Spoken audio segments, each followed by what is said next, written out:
Well, hello everyone out there in football land. I am your host Sanders of the Head Couch Analysts show.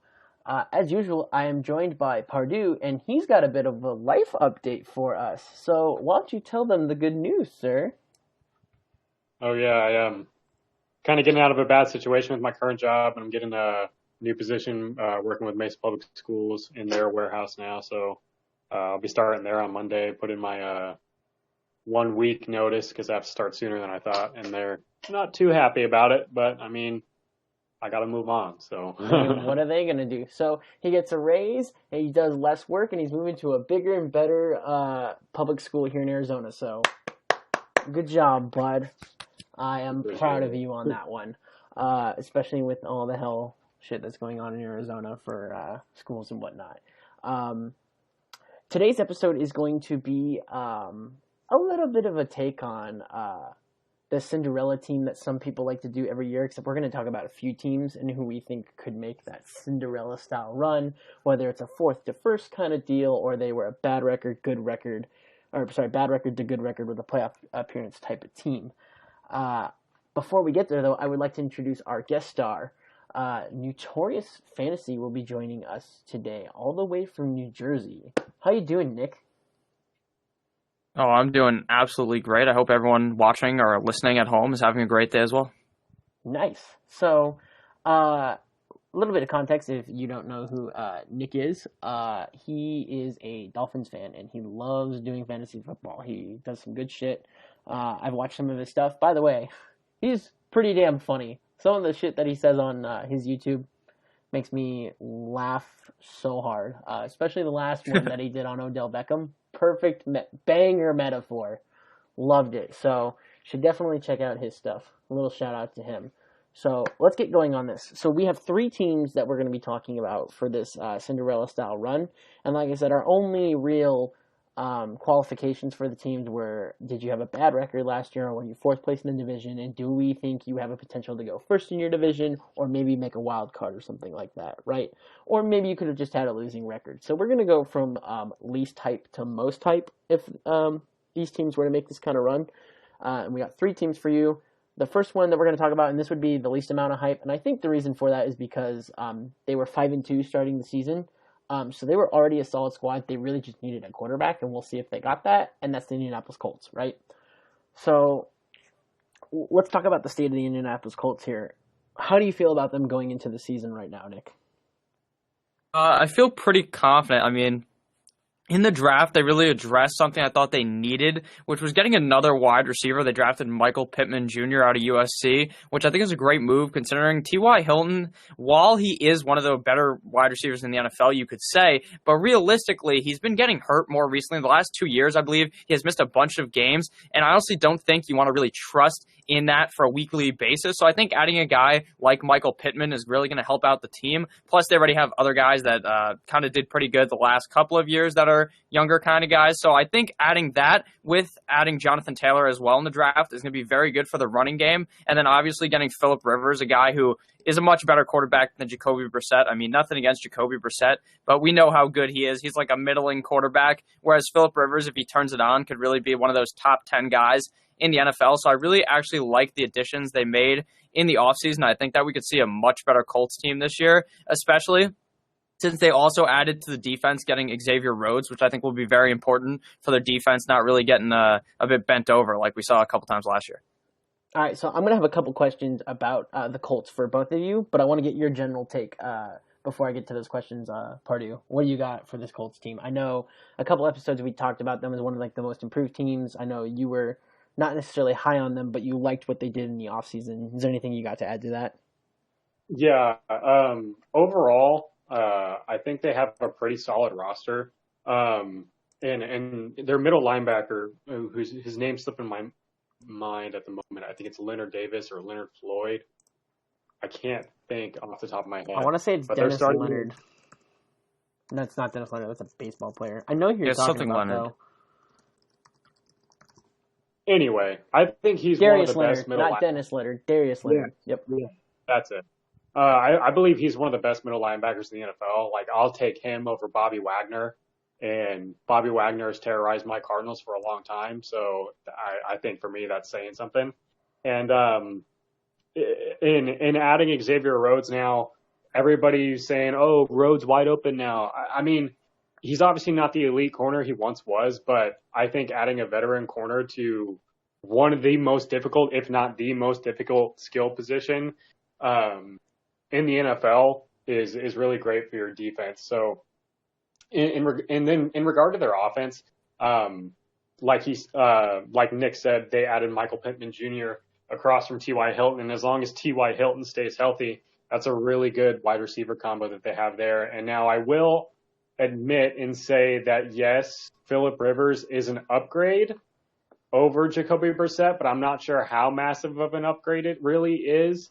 In my personal opinion, Phillip Rivers, when I was watching him last year, he just doesn't really seem to have it anymore. And while, yes, maybe it is an upgrade at the quarterback position for the Colts, to me, Phillip Rivers this past season looked a lot like the Peyton Manning of his last season. And you could say, oh, well, Peyton Manning won a Super Bowl in his last season. We also need to remember that Peyton Manning got benched. Brock Osweiler carried in the playoffs, and they also had one of the best defenses of all time.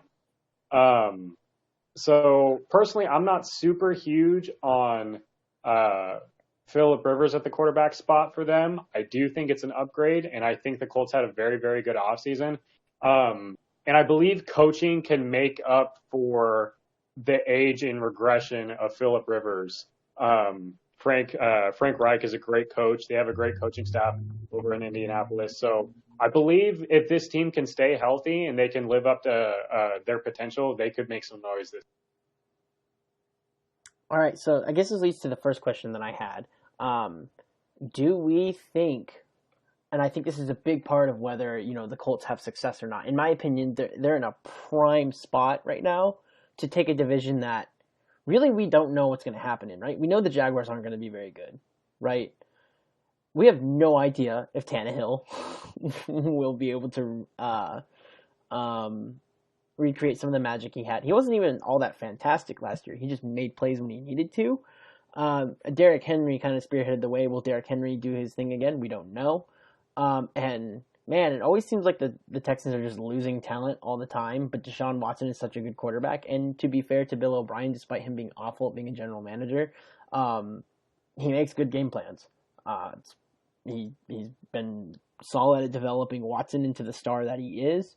So I give Bill O'Brien credit there, right? But for the most part, the AFC South is wide open, so there is a chance for the Colts here. I think one of the big questions to address here is, do we think Phillip Rivers has a better year than last year?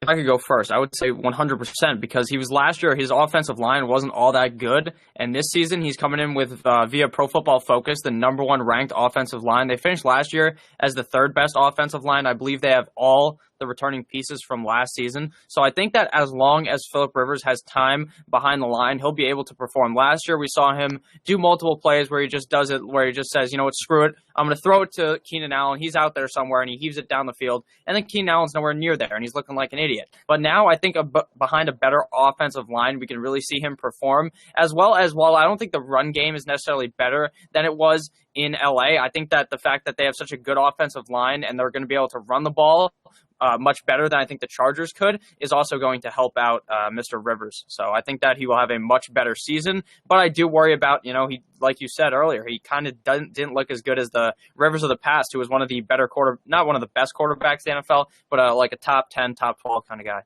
Yeah, I agree with that. And for me, like the big thing that I think Phillip Rivers should have a better year next year, it's kind of mysterious because last year, 2 years ago, he was, beating the unbeatable Chiefs, right? In Kansas City. I don't know if you remember that week 16 game where the Chargers went for it with I think 4 seconds left in the game. They went for 2. It was 26-27. If they get it, they win the game. If they don't, the Chiefs win. And the Chargers were at a point where we're like, we need to win games. Like, we need to if we want to beat the Chiefs for the division, we got to do it. And Phillip Rivers led them all the way, converted the 2-point conversion. It was an awesome play. It was wide open. I believe it was Keenan Allen. It might not have been Keenan Allen, but I believe it was Keenan Allen that was wide open. And it was just awesome to watch. And it was a Monday night game. It was super cool. And then the very following year, which was last year, he looked fine for a little bit and then started to wean off through a ton of picks. Part of that was the line, and I think there just wasn't a ton of support going on in San Diego. There was also a lot of injuries going on to what is a very talented roster in San Diego. But for me, the big thing on why I feel like Philip Rivers could possibly improve is Frank Reich. As Pardue was saying, I think Frank Reich is the perfect coach for Philip Rivers. And I'm not saying that Anthony Lynn is bad. I'm saying that Frank Reich, had Carson Wentz looking like an MVP for a little bit, had Nick Foles win a Super Bowl, and had Andrew Luck looking like a beast when he was coming back from injury. Unfortunately, Andrew Luck decided to retire. And I think he's pulled a lot out of Jacoby Brissett, or at least the most that you can out of Jacoby Brissett. And I think with someone like Philip Rivers, it should be better. The big question in here is, is Philip Rivers declining because of age? And, will he have the Peyton Manning year where, it doesn't matter who your coordinator is, you're just going to suck? Or can Philip Rivers have a bit of a bounce back here and it's not all doom and gloom yet? He's only 38, if I remember, and we've had plenty of quarterbacks play to the age of 40 or even past it. So, Ben Roethlisberger is still going as well. So, I'm not totally, sure how to answer the question of yes or no, he will or won't, but I definitely think the direction is trending to that he will.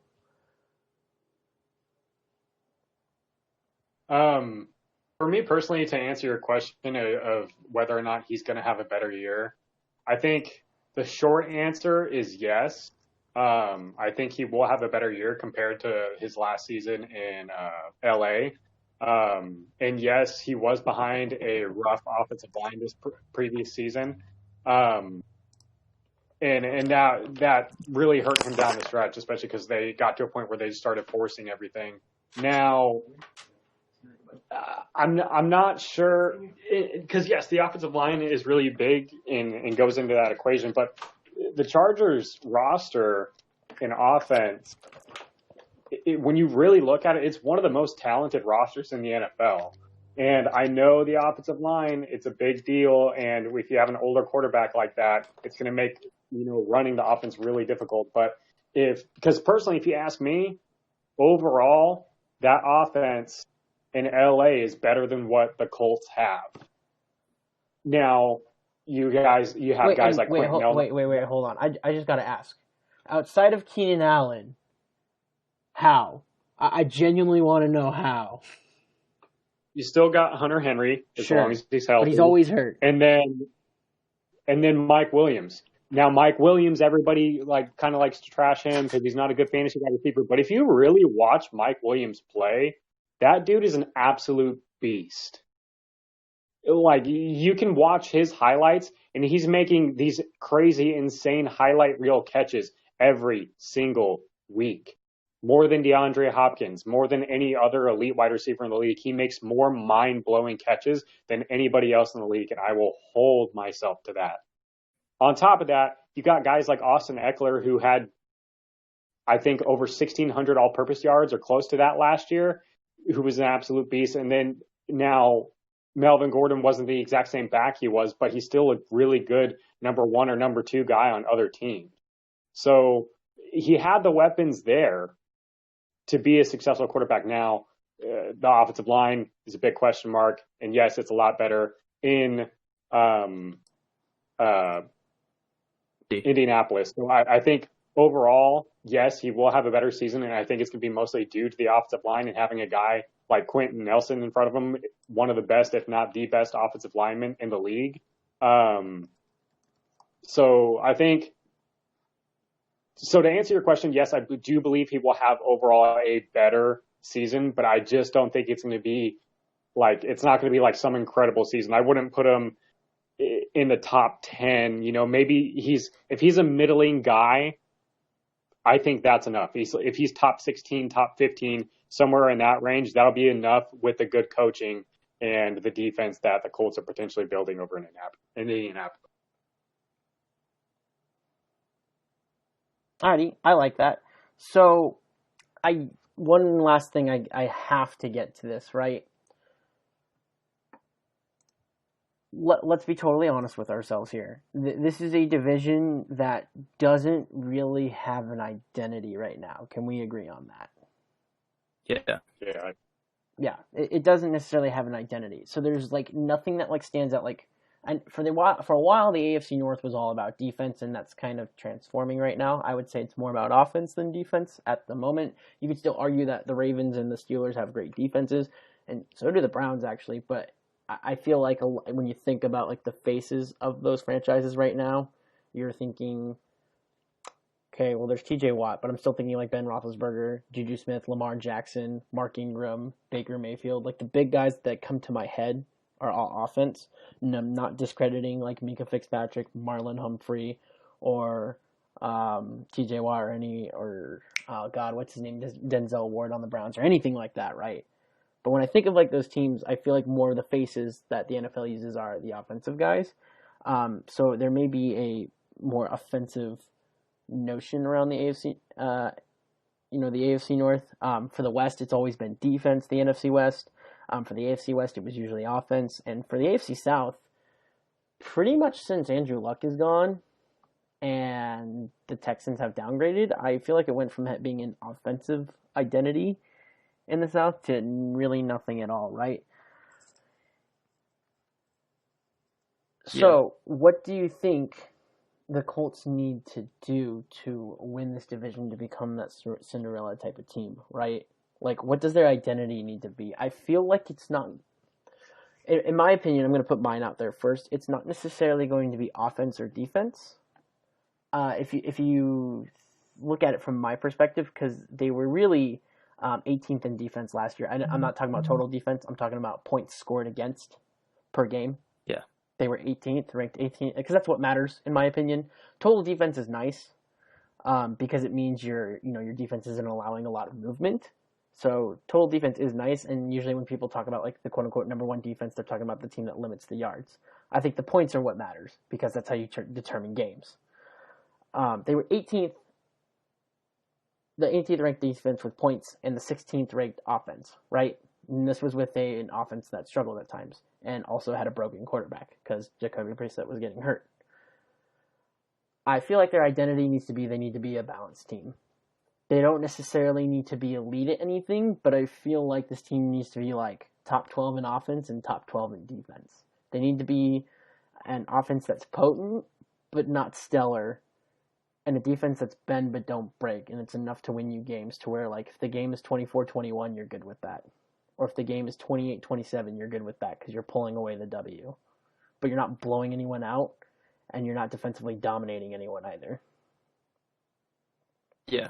I think, honestly, like, after they beat the Chiefs, the Jacoby Brissett put on a hat and it said, run the damn ball. And I think that's what they need to do to win the game. I don't think you need to rely on Phillip Rivers in order to try to win. I don't think this division is very complicated at all. I think if the Titans falter, it'll be very easy for the Colts to actually win this division. I think 9-7 or 10-6 will be the win total for the team that wins this division. So I think if they just are able to run the ball and kind of just tire the defense out so that you don't let Phillip Rivers make the typical mistakes he ends up making. You don't think Phillip Rivers is like the most clutch quarterback ever, but he can get it done as long as the situation is good for him. So I think all they have to do is really run the ball. And like you said, having a good defense as well is really going to be what's going to boost them up because obviously they play against the Jaguars, so you don't really need that great of a defense to stop them. But against the Texans, even while I don't think that's the greatest team ever because they lost DeAndre Hopkins and he went to the Cardinals, but he's still vital. Or if Deshaun Watson is just so good that I think he can really carry the offense,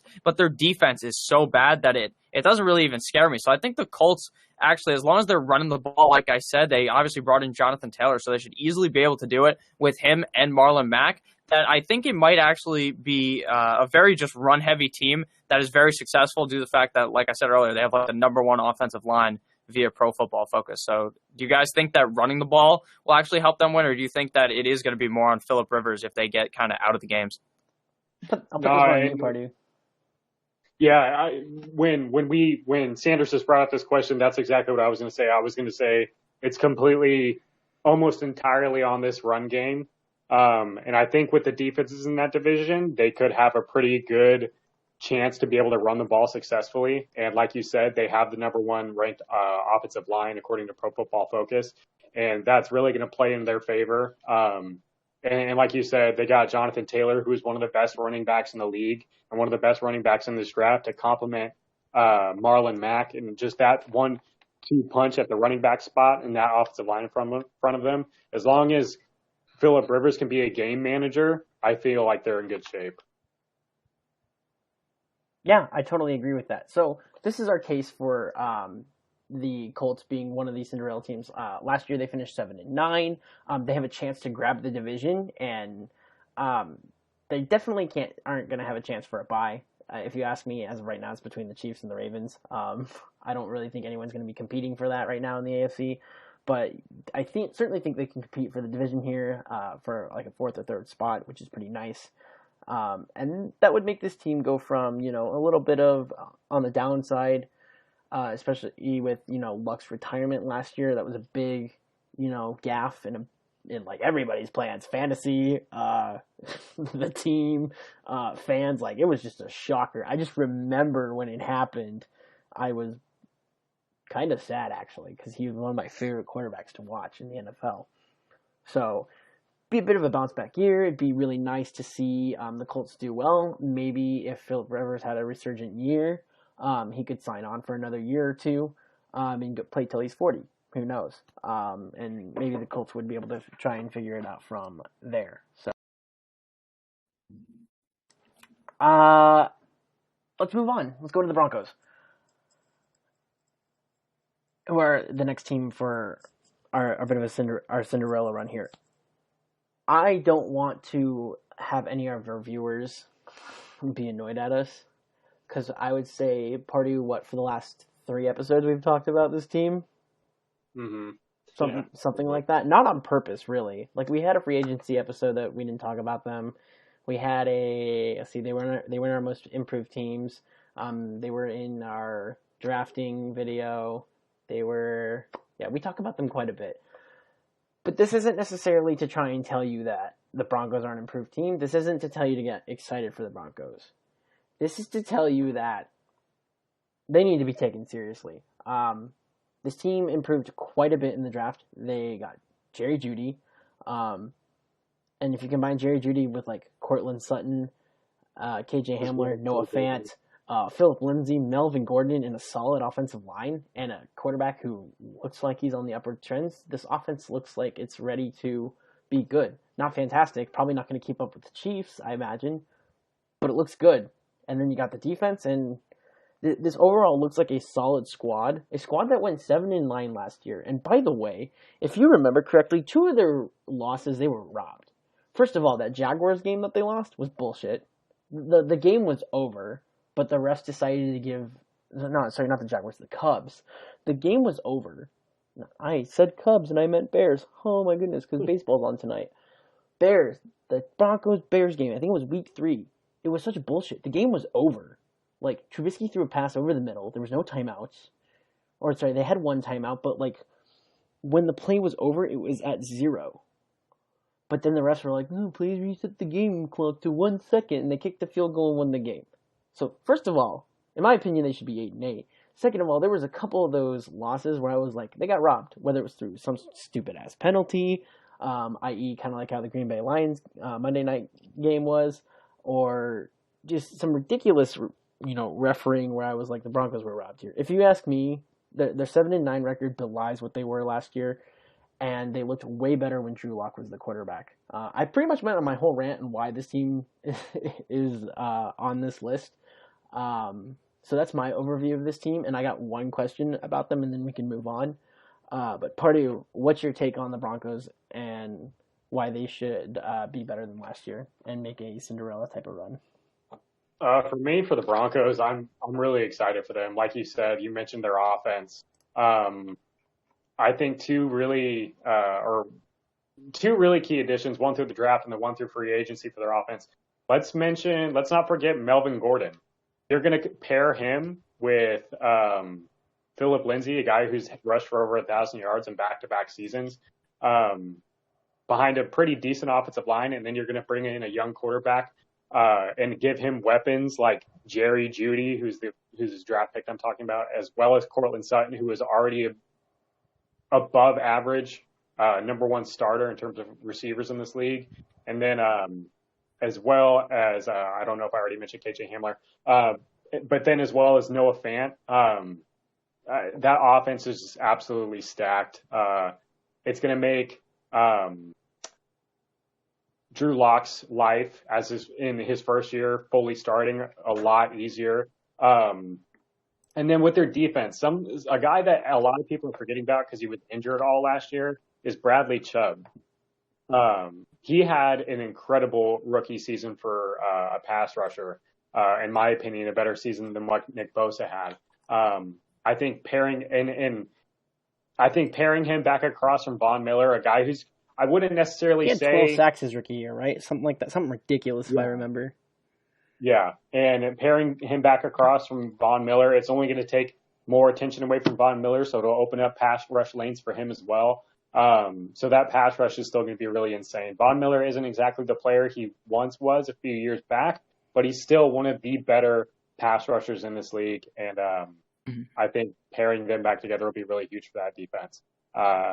For me, it's going to be really tough for them to compete with the Chiefs in that division. But with the expanded playoffs, we got to keep that in mind as well. It'll be easier for them to latch onto a wild card spot and potentially make a run in the playoffs late in the season. I agree. I mean, I know you guys brought up the Chiefs, but I mean, the rest of the division is kind of bad. The Raiders, the Chargers. So I think that this should be pretty easy for them to get that kind of wild card spot. I think that the fact that they did so good and their quarterbacks last year were Joe Flacco, Brandon Allen, and then Drew Lock. I think Drew Lock really is going to take that extra step up. And the fact that they won't really have to necessarily rely on the guy, considering they have the running backs, like you said, Melvin Gordon, Philip Lindsay, two guys that are very, very good. I mean, Melvin Gordon hasn't been, well, he wasn't really that good last year, but like you said, Lindsay was very good last year. So I think that we could see a very good Broncos team in 2020. I think easily I could see them finishing 9-7, or maybe even just 8-8 might be able to make them make the playoffs this season, considering there's that additional spot. So I think we see Jeudy and Cortland Sutton really tear it up this year, with KJ Hamler obviously being one of those guys that's more of he's not really an unknown because they drafted him highly in the draft, but I don't necessarily think he'll make a huge impact onto the team. I think that Noah Fant really takes a step up this year. I don't necessarily love him for fantasy. I know we're not talking about fantasy, but I do think he will be a guy that is going to be very involved in this offense and get better from his rookie season last year. And A.J. Bouye coming in there for the defense is really going to help, even though that defense was very, very good last year, even without him. So I think we're going to see a pretty strong Broncos team, even with just a 14th ranked offensive line. Just having an average offensive line is so much better than one of the worst offensive lines, because like you guys can tell when you're watching the game, if an offensive line is completely awful, they just get absolutely plowed over and then the quarterback is done for. But we really didn't see that last year for the Broncos. I don't think we should be seeing that in 2020. So I think the offense and the defense are going to mesh very well this year, and I really like the fact that they got Drew Lock some weapons so that he doesn't necessarily have to rely on his skill, whereas the other guys will make him look better. A guy like Jeudy can really make the quarterback look better. Yeah, and I think one thing you guys are forgetting about, it was my favorite addition by the Broncos actually this season, was Jurrell Casey from the Titans. Not a guy who completely fills the stat sheet, but he fills the line. He plugs the line. I think the fact that they got Casey is ridiculous. I think the fact that Titans didn't pay Casey is ridiculous. And they lost Derek Wolfe to Baltimore, but whoop-de-doo. I think you upgrade with Jurrell Casey over Derek Wolfe. And as a Ravens fan, I'm happy to have Derek Wolfe. But I still think the Broncos upgraded by letting Wolfe leave and having Jurrell Casey. So if you ask me, if you have a team that has Jurrell Casey, Von Miller, and Bradley Chubb all on the same line, damn. Good luck, Derek Carr, Justin Herbert / Tyrod Taylor, and maybe even Patrick Mahomes as well, except Patrick Mahomes probably has, some ability to move around the pocket. And like you were saying, it is better to have even just an average line. I think the last time I saw, a poor offensive line and a quarterback succeeded was probably the 2015 Patriots. If you remember, they had one of the worst offensive lines in the NFL, and Brady's average pass time between snap to to throw was one of the shortest in the NFL, and that's just like a testament to how good Tom Brady is. He made up for how bad his offensive line was, but that's also why the Broncos defense that year in 2015 pummeled the Patriots to a Super Bowl appearance, because, if you have a mean pass rush like they did back then with, Von Miller, it doesn't matter how good Tom Brady is. Von Miller's going to get to him, so totally agree that having, even just an average line with all the weapons they have will help Drew Lock a lot. If I continue talking any more about this team, you guys would mistake me for a Broncos fan, because all I've talked about for like the last few episodes we've had whenever we've gotten the chance to talk about the Broncos. I'm super high on this team. I can't wait to watch them this year. So unless you guys got anything else on this team, we can move to our number one team. And that's not to try and take away too much time from the Broncos, because we spent a good chunk on the Colts. But like, if you really want to hear our opinion on the Broncos, you can just listen to our last couple episodes, because we talk about them quite a bit. Yeah, no, I think I'm good to go all the way to the Arizona Cardinals here. Sweet. So spoiler alert, our final one is the Arizona Cardinals here. So this is the team that I think has the best chance at a Cinderella run. Partially due to the fact that I am not very confident in the Rams this coming year. Yes, they were a solid squad. I definitely think they're going to keep going downhill, though. They're also in cap hell, so it's not like they improved their roster really all that much at all.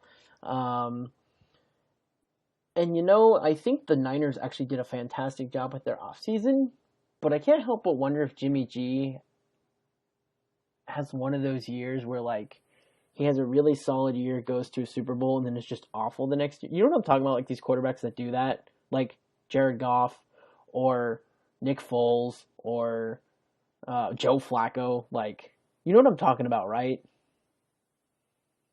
Right. I feel like Jimmy G might have that, but who knows? Kyle Shanahan's an amazing offensive coordinator. I wouldn't discount the 49ers. But the part that makes me feel like the Cardinals make the playoffs is there's a 7th seed available, right? This was a 5-10-1 team who, frankly, got one of the greatest steals ever since the Herschel Walker trade in the 90s, in getting, DeAndre Hopkins and getting rid of David Johnson's salary cap. And they also have Kenyon Drake and still Larry Fitzgerald, probably as a solid number 3, maybe number 2. And Kyler Murray is kind of following in the footsteps of Patrick Mahomes and Lamar Jackson, right? You have a solid rookie year, and then you explode your sophomore year because you have an offense entirely designed for you, which is what Cliff Kingsbury has done for Kyler Murray, and he has DeAndre Hopkins. I highly anticipate, as long as we have football this year, the Cardinals will be one of the most fun offenses to watch. I think a lot of people... I remember profusely defending Kyler Murray being Offensive Rookie of the Year. I remember beforehand, I'm like, if it's not offensive... Kyler Murray's not Offensive Rookie of the Year, I was like, it's rigged. And then when I saw so many people mad that Kyler Murray won, I was like, why? And a lot of people pointed out that, like, in some cases, Gardner Minshew had better stats, and I agree. He did. I can't deny that. But when you watch the tape and you watch the game film, Kyler Murray's a better passer.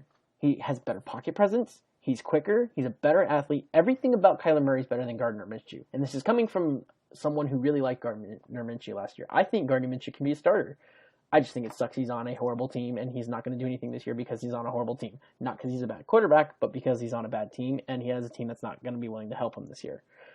Kyler Murray's on the opposite end. Not only is he a better athlete, a better passer, better mobility, quicker, he has a coach that's all in on him and a team and an offense that's all in on him. I remember last year, Larry Fitzgerald, during training camp, talked about how Kyler Murray was the most knowledgeable of the offense.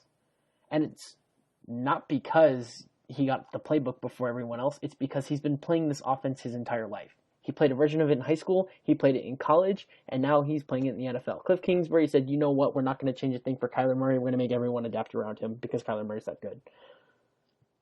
I'm not trying to oversell him, and I don't think he's going to become MVP like Patrick Mahomes did in his second year or Lamar Jackson. I'm not saying that. But I certainly do believe Kyler Murray will explode, make this offense explosive, make it a top 8 offense probably. And with the additions that they made on defense, especially Isaiah Simmons, I don't see why this team can't at least get number 7 and be really fun to watch and a steamy pick to upset some people this year. I don't know. What do you think, Pardue? You're the Cardinals fan here. Yeah. So I'll try and keep my opinion to the minimum because part of it's probably going to be a bit biased. Just this offseason, the work that their general manager Steve Keim has done to improve this team is nothing short of a miracle.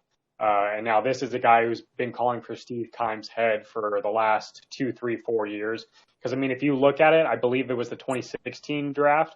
That draft was 4 years ago, and not a single one of those players are currently on this roster. Just think about that for a second. And none of our first-round draft picks have been working out. It's been a real rough run. Your number 1 2 years ago is like number 3 on the depth chart of our boy Nick over here. And on top of that, where was I going? Man, you derailed me, my guy. But you want to think on that and let Nick go for a second? Yeah, go ahead. Yeah, here, real quick. My thoughts of the Cardinals last year, I don't know what Cliff Kingsbury was doing, but I feel like they were just playing scared. Like Cliff just didn't want to lose his job or something, because they were not going for it, like, ever. Like, you're like 3 feet away from the end zone and you're kicking a field goal. I just don't understand that. That's the same thing that the Texans are known to do. Instead of going for it because Bill O'Brien's a dumbass, they just go ahead and kick the field goal. Hopefully that isn't something that we see in 2020 for the Cardinals. I think Kyler Murray starting to use his legs more deeper down into the season was really why you would see more successful plays from Kyler Murray. I think he has a good arm, but his rushing and scrambling ability is going to be key for the Cardinals for having a great season. And I think with DeAndre Hopkins, a lot of people are buying a lot into DeAndre Hopkins having a big year this year. I think we see his impact actually happen more in his second year, but all you have to do is throw the ball anywhere near him, and he's going to catch it. So it's obviously going to be a plus for Kyler Murray, when last year, obviously, Fitzgerald's getting up there in age, and then Christian Kirk just really isn't that alpha wide receiver that they probably want. So it's very good to bring in DeAndre Hopkins, because I think DeAndre Hopkins can be that, or not can be, he is that alpha guy. We've seen it for years in Houston. He is the head honcho guy. I think that Kenyon Drake really is the real deal kind of guy. Now, I'm a Dolphins fan, so I've seen Kenyon Drake for years. I never really loved the guy, but now seeing him on an offense where, hey, they actually want to give him the ball, turns out he's pretty good, and he was very good down the stretch last year. So I think that we could see Kenyon Drake really have a very good year, and especially on a team like the Cardinals, where they're on an air raid type of system, but which is funny because they say it's an air raid system, that they're giving Kenyon Drake the ball a zillion times every single game because he was just busting them out. I don't even know what team it was against. He ran the ball for like 70 yards and just ran straight into the end zone. The guy has amazing speed. He's a killer, and I don't understand why the Dolphins got rid of him. But to digress, I think that he is going to be a key for them winning. And I think Cliff Kingsbury gets better as he gets up there, obviously, in coaching years. Obviously, last season was his first year in the NFL. So I think we see him get better this year. And I think that Kyler Murray really, really is a star player and will be one of the best quarterbacks in the league for the next however many years he play. Obviously, there's the critiques of him, the fact that he's so short. And he actually is very short. He looks so short behind the line. I don't know why. Even though they say he's like 5'10", he looks like he's like 5'8". But that doesn't seem to matter for the guy. The guy's a beast. And the Cardinals team is going to be very good this year. I do not think that their defense is really all that good, but I don't know if that'll really matter. It will matter when they're playing up against the Niners because they'll just run the ball all over them. But against like the Rams, against the Seahawks, and against the Niners, or not against the Rams and the Seahawks, I should say, I think they could really get up there and score a bunch of points. The Seahawks defense is not as good as it used to be. They're not the Legion of Boom anymore. So I think that the Cardinals could obviously play quite well against them. And like you said earlier, Sanders, I don't really believe too much in the Rams. I think their run game and their passing game will be good. I think they could score a decent amount of points. But I just worry about the fact that Jared Goff just isn't that guy anymore. He really digressed after the Super Bowl. So I think he regressed after the Super Bowl. So I think that this could be a really easy season for the Cardinals. That tie game was very stupid. I think I'd pin them as I think they can get above 8-8, but I do worry about the 49ers strictly because their defense is so good, but I hate Jimmy Garoppolo. I really think that guy's a bum. So that kind of also would help out on that. I think Jimmy Garoppolo, just because he looks so good, people really buy into him, but just because the guy looks good doesn't mean he'll be a great quarterback like Tom Brady. So So I think that the Cardinals are going to be good this So year. something I want to throw to you, okay? You, after hearing what you just said, I totally agree with you. On paper, the Cardinals do not match up with the 49ers. I want you to go back to the 49ers schedule, and I want you to look at their three closest games. It was 2 Cardinals games and the Ravens game that they lost. I guess the Saints game's up there too. Their 2 closest wins were against the Cardinals because the Cardinals, for whatever reason, it's a division rivalry thing, right? Like, just different things happen in a division rival.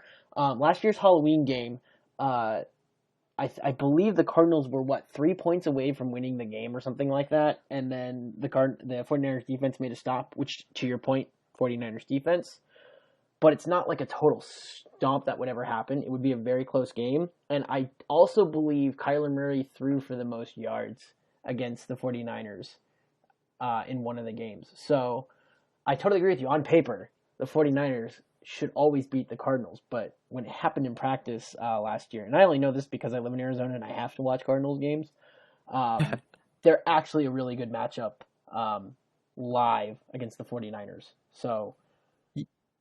Yeah, I mean, you just brought up the fact that they lost. They were playing close to the Ravens. They're playing close to the Cardinals. They also lost in the Super Bowl to the Chiefs. What do all these teams have in common? They have quarterbacks who can get out of the pocket. So, yes. And I think that the 49ers are a team that kind of struggle in that area. I mean, their corners aren't really all that good. They really rely on that defensive line, guys like Bosa, and I'm so terrible remembering defensive players' names, but these guys are beasts on defense. But I do think Richard Sherman getting up there in age is going to be something negative. Like, how do you get fucking burnt by Sammy Watkins to lose the Super Bowl? How do you let him beat you?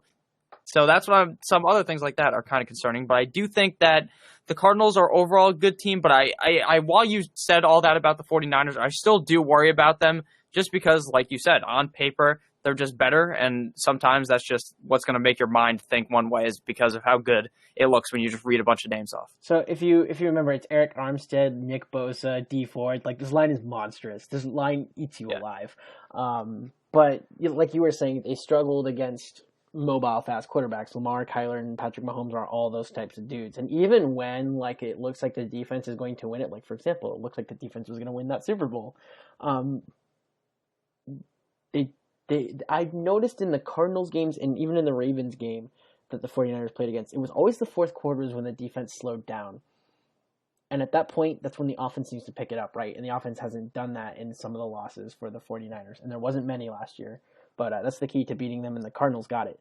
Pardue, do you remember what you were going to say about the Cardinals before we wrap it up here? It was just, for the most part, just their offseason. They probably had one of the better off seasons I've ever seen as a fan, and adding DeAndre Hopkins. The biggest need for the Cardinals defense was just better players on defense. That defense last year lacked talent at every level. They added guys like Devondre Campbell to their linebacking core, and then if you pair him with Isaiah Simmons, and then they really need some defensive tackle depth, and they got that in the draft through Rashard Lawrence and Lecky Fotu.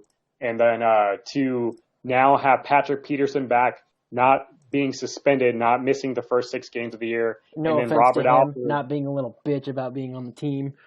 Right. And now having Robert Alford back after he broke his leg in training camp, and not having to throw a rookie in Byron Murphy to be your number 1 corner to start the season, that's really going to help their secondary. Then you still got Budda Baker back there, who's one of the better safeties in the league. Nobody's talking about him, but he just flies around the field. And then Chandler Jones is one of the best pass rushers. That defense is going to really take a step forward to where they were at last year. And then you guys have said it all about the offense. I think DeAndre Hopkins is just going to open up that offense even more. It's going to open up and make things easier for Larry Fitzgerald and Christian Kirk. Larry Fitzgerald's not going to be bracketed every single play anymore because he's no longer going to be the best receiver on the field and or best offensive player on the field. It's really going to open up this offense. The offensive line should, on paper, improve. They brought back Marcus Gilbert, who was a right tackle. Previously for the Steelers, he's had a really hard time staying healthy, but when healthy, he's not the greatest right tackle in the league, but he's definitely up there, and it'd be a massive upgrade over the guy, Justin Murray, who they had last year, who was serviceable. And then they also drafted Josh Jones, who was a projected first-round pick, and they got him in the 3rd round. So they've improved and upgraded in every major position of need. And I just think that's really big for them. And then going forward, competing in their division, they seem to go with Seattle 1-1 every single year. Seattle comes to Arizona and beats our ass, and we go up to Seattle and beat their ass. And it'll probably be like that until the end of time. Yeah, I remember, dude. I went to the Cardinals Seattle's game last year, and we lost on a last minute field goal. It was great. And then with the 49ers, one thing that people forget is, they beat us in both games last year, and those games are very close. But previously to that, the Cardinals had beaten the 49ers 8 straight times. The Cardinals, prior to last year, had not lost the 49ers in 4 years. Nobody's talking about that. We match up extremely well against the 49ers, and we have for the past several years. And we were very close to beating them 2 different times. So I feel like we can definitely compete with the teams in this division. Now, the Rams definitely have our number, and I believe they're on the same streak that we were against the 49ers. They've beaten us quite thoroughly over the last several years.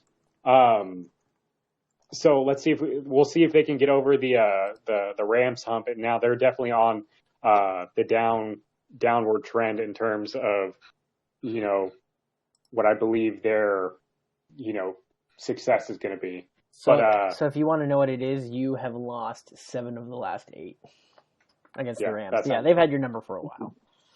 Yeah. So we'll see if they can improve against them, but I think overall they can compete with anybody in this division, and they showed that last year. And I think only with an improved roster, it's only going to make it better and easier for them. So one last thing I want to mention. I don't think he's really going to have a fantasy impact, but I do think he's going to have a sneaky impact on the Cardinals. This was a guy, he only had 6 receptions for 100 yards and 2 touchdowns. But every time I watched him, or anytime there was a highlight with him, it's like I want to see more of him because I want to see if he can do more. And who knows if he can't, but it's Dan Arnold. He's the tight end opposite of Max Williams for the Cardinals. He really didn't get play time till near the end of the season. And each time, there was a couple times when Dan Arnold was wide open and Kyler Murray would miss him. And maybe that's just because maybe Dan Arnold's on his mind. But every time he did throw to Dan Arnold, he threw to Dan Arnold 7 times, by the way.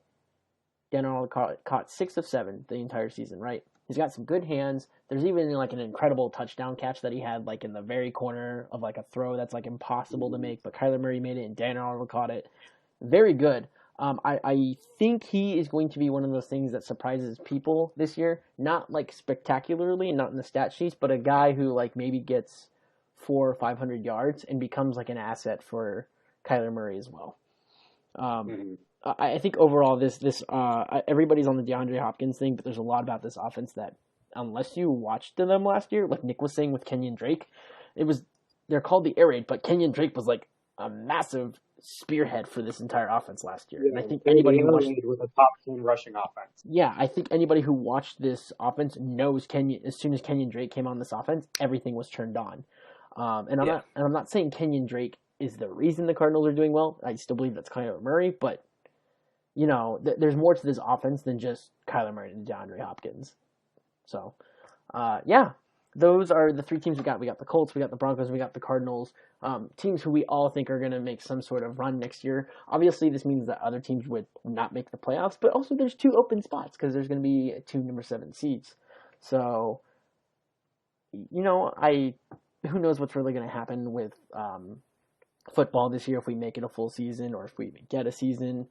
We do know that we don't have any preseason games, so we'll see what happens, right? But overall, even with the current state of things, if we had a full season, I'm pretty confident in all 3 of these teams doing way better than last year, right?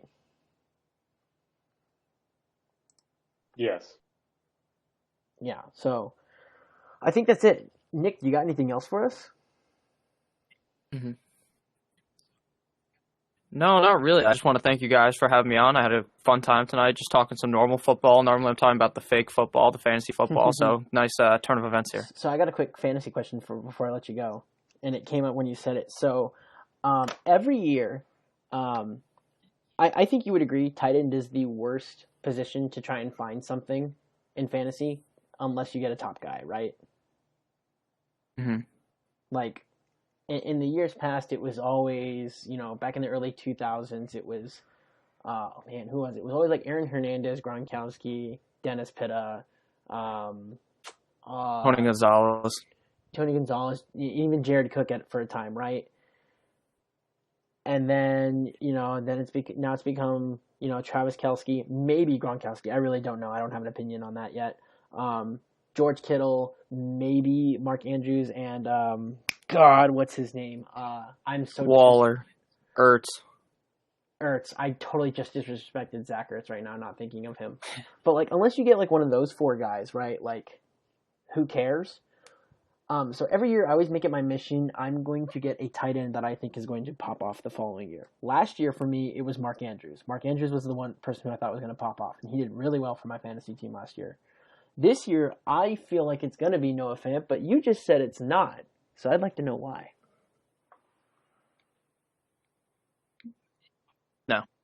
No, I don't think it is, because I don't think there's enough volume to go around there. When you add when you kind of have a talented wide receiver core like that, I think it really hurts the tight end, especially when you have two running backs that are going to be good catching balls out of the backfield. So I think that Noah Fant really is going to be like a fine fantasy tight end. Like, he'll be like a guy you start, he gets you a couple points, you're not pissed off about it, but you're not super happy about it. I actually prefer to go a different way. Later in drafts, my guy is Hayden Hurst, tight end of the Atlanta Falcons. Sure. Probably the most pass-heavy offense in the NFL last year. So Hayden Hurst is going to tear it up this year. Dirk Cutter loves the tight end. He hates the running back, so Todd Gurley is going to be garbage. And Hayden Hurst is going to blow up. He's right now going to like the 10th round. He's been rising every single week. Now he's probably going to be a pick going in like the 7th round. And I still believe in him so much. He literally has never done anything in the NFL. And I still believe in him that much. I just like you, I thought Mark Andrews was the guy last year. The year before, I thought it was Kittle, and I've been right those past two times. So I'm going to go ahead and try to be right again with Hayden Hurst. Alrighty, we'll see how that goes. Hey, as a Ravens fan, I really like Hayden Hurst. We just have a really crowded tight end group, and someone had to go. More or less what happened. Yeah. So, and we got a good round pick out of it. I think it was a 3rd round. So, hey, whatever. Falcons can take that. I'll take the 3rd round pick. I'm happy about that. So, yeah, I think that's it from us. Pardue, you got anything else before we sign off? No, I think we're good. All right, so you can check out Nick at NotoriousFNTSY. Like I said, you can check out his videos. You can follow Pardue at OnTheSportsEZ97. You can follow me at HCJC Sanders. And you can also follow the show at Head Couch Analysts. That will be it from us tonight. Those are our Cinderella teams, and that's all we got for you. So we will see you guys on the next episode. Thanks for listening.